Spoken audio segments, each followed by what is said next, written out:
Hey, I'm Kathy Rogers. This is Unprecedented Parenting. How great has 2020 been? No, really. How great has 2020 been? Well, I just want to let you know that it doesn't have to be discouraging. It doesn't have to be a curse. Everything that's been going on is something that can be used to grow us.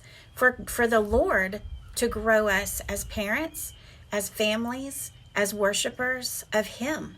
So I want to tell you that 2020 is not your curse. It's your blessing.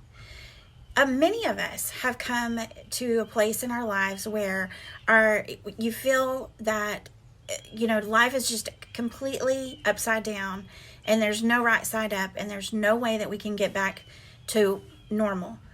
But there is. Normal is what we make of it. So I want to be an encourager of you.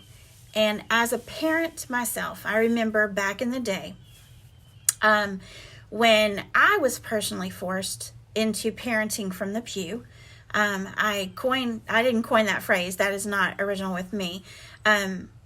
During this time, I had a 4-year-old. We had no children's church, no nursery. And here I was with my little one next to me in church, which I know that a lot of you have been faced with. So I just want to let you know that I understand. Many people understand.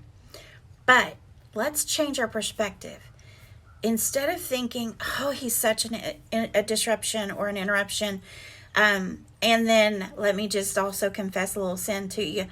I was sitting there thinking, this is my time, my worship time. He has his place to go and I have my place to go.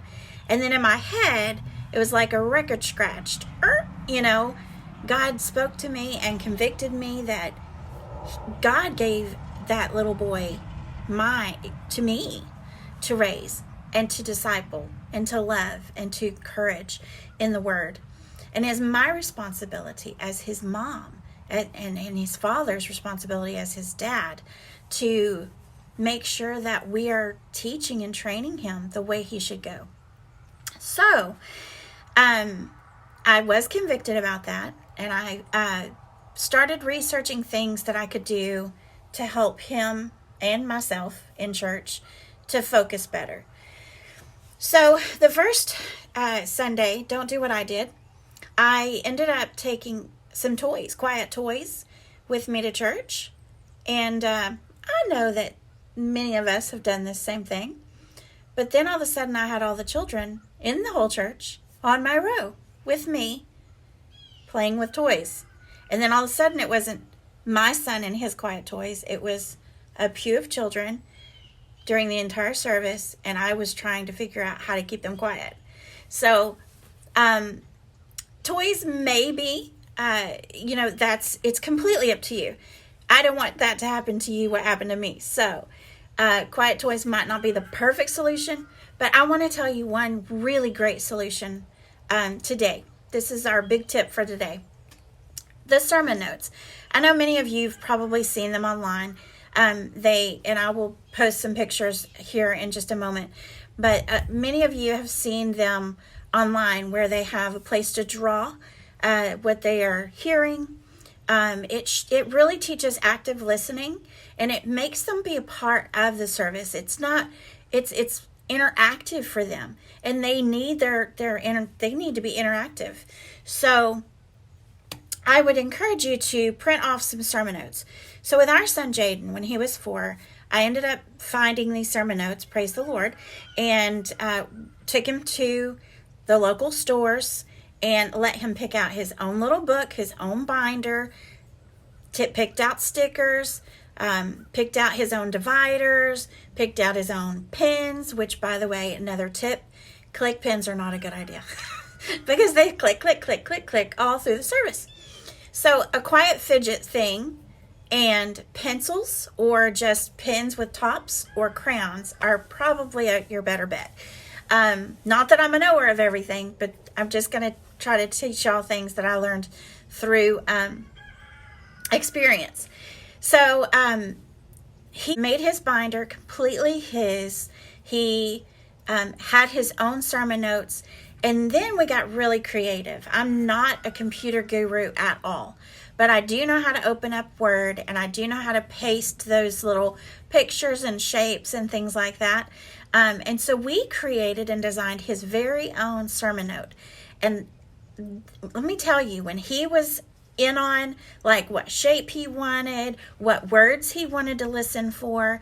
So if the pastor, preacher, teacher is saying different words, they have a list of words, great sight words for you to help them also to start reading. He in fact read at 4 years old. I believe that is wholly in part of worshiping as a family together, because he was active listening and reading words, and I would help him find the words on the paper.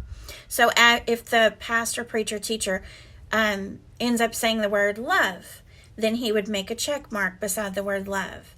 Jesus, make a check mark beside the word Jesus. Anyway, it really did help him to actively listen. And there were many, many, many, many Sundays that we would get in the car after church or after, whatever service we had, and ask him, like, what did you hear today? What did you think about today?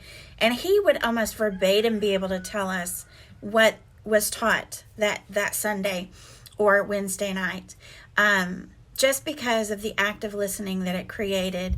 And he had a part in making his book, and he had the ability to make some decisions for himself. And yes, at 4 years old, they can make decisions for themselves. If they're not life-changing, life-altering decisions, then let them be a part. I hope today has been encouraging to you. I want you to know that, again, it doesn't have to be a curse, 2020. It can be a huge blessing. And I believe that this has been a time where instead of everybody being in their own separate world of church or even school, we are made to be a part of the family again. God has given us an opportunity to see things in a different way.